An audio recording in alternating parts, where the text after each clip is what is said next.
Hey everyone, welcome to the Carbonite Jedi, where the Force will be with you always. Now in this video, I'm going to be talking about an article released by thedirect.com, where one of the screenwriters talks about Darth Vader's hunt for the Jedi. After the article, I'll give my opinion on what I think. So sit back, relax, and let's get this video going.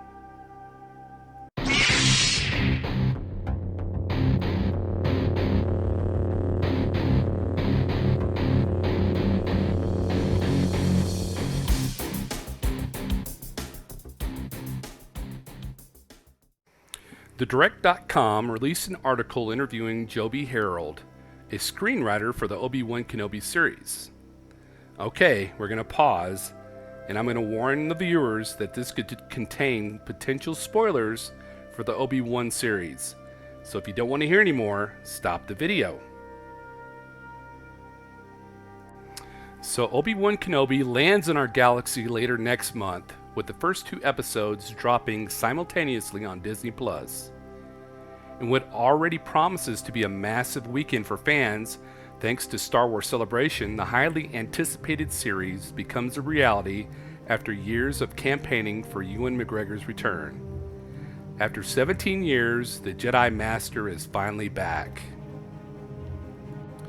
Things are off to a promising start as a teaser trailer released in March blew the minds of fans worldwide.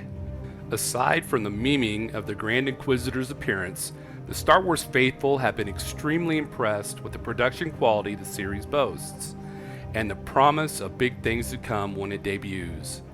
Major discussions about the narrative won't transpire until the show's run has concluded, but the gist is evident. The era in which Obi Wan Kenobi is set is called the Dark Times for a reason. As the Empire reigns with little open pushback, any Jedi lucky enough to survive Order 66 are being hunted down and defeated.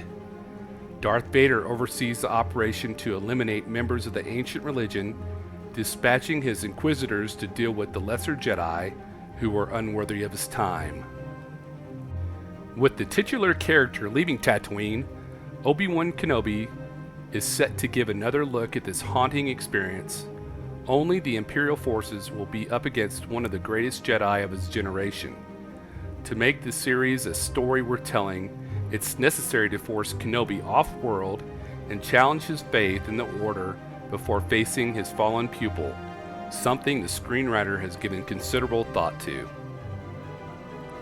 In an interview with Entertainment Weekly, screenwriter Joby Harold made clear that Obi Wan Kenobi viewers are in for an inherently darker story than most Star Wars projects. He says it takes place 10 years after Revenge of the Sith, in a time of darkness in the galaxy. The Empire is in ascendancy, and all the horrors that come with the Empire are being made manifest throughout the galaxy. And the Jedi Order as we know them are being all but wiped out, so everything that was in the prequels has crumbled. The byproduct of the prequels' events was Darth Vader, who relentlessly pursues any surviving Jedi. Those surviving Jedi, those who do survive, are on the run, and they're in hiding, and Vader and his Inquisitors are chasing them to the end of the galaxy. Obi-Wan himself has struggled to find hope and faith in the ways of the Jedi, something the screenwriter promises will be explored. Within the hopeless, fatalistic world, we find possibly the most famous of all our surviving Jedi in hiding, struggling with that faith that defines the Jedi, and wanting to hold on to it and hoping to regain that faith within that sort of hopeless world.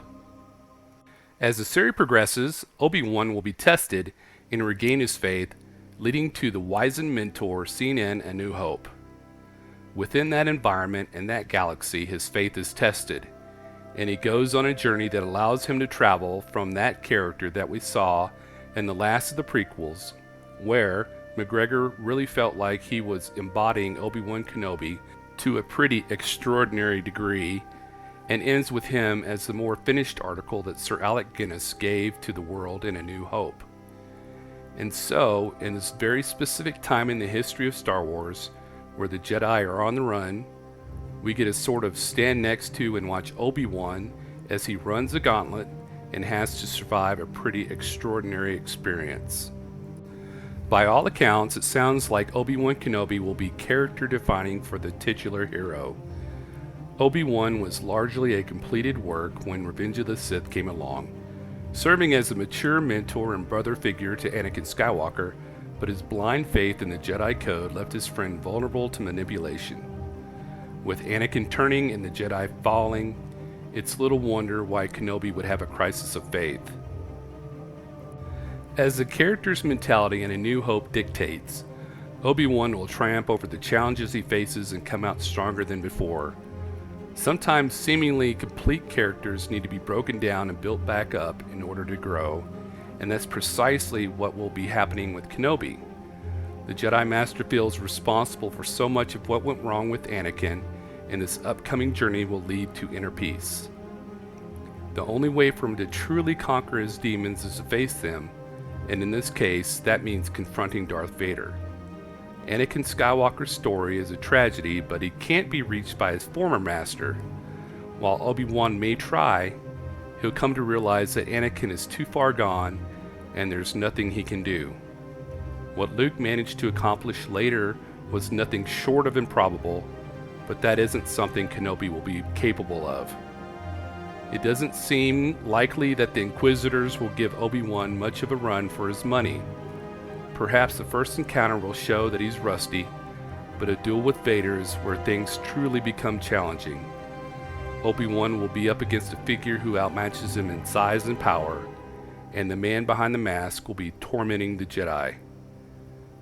Through perseverance and belief in a Jedi way, Kenobi will come out strong and turn into the crazy old wizard living out beyond the Dune Sea. So, I feel that the writers are going in all the right directions with this series. This sense of hopelessness, the sense of betrayal, the sense of heartbreak, and maybe a total loss of faith in the Jedi Order is something I would expect to see from Obi Wan Kenobi, and I am glad the screenwriters are doing this.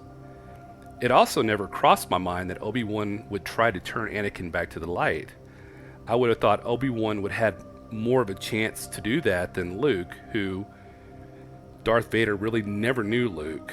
He just knew he was his son. Obi-Wan was his mentor and friend, and he spent many, many years with him, and they had created a huge bond.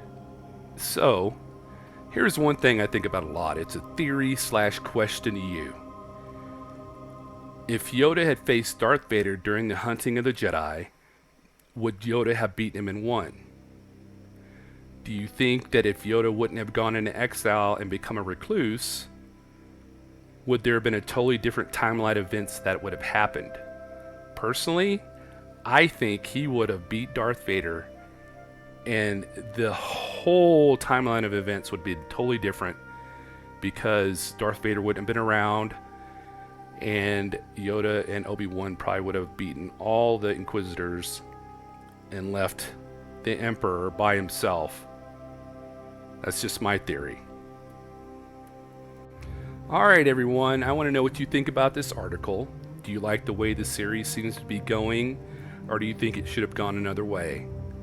What do you think about my theory on Yoda?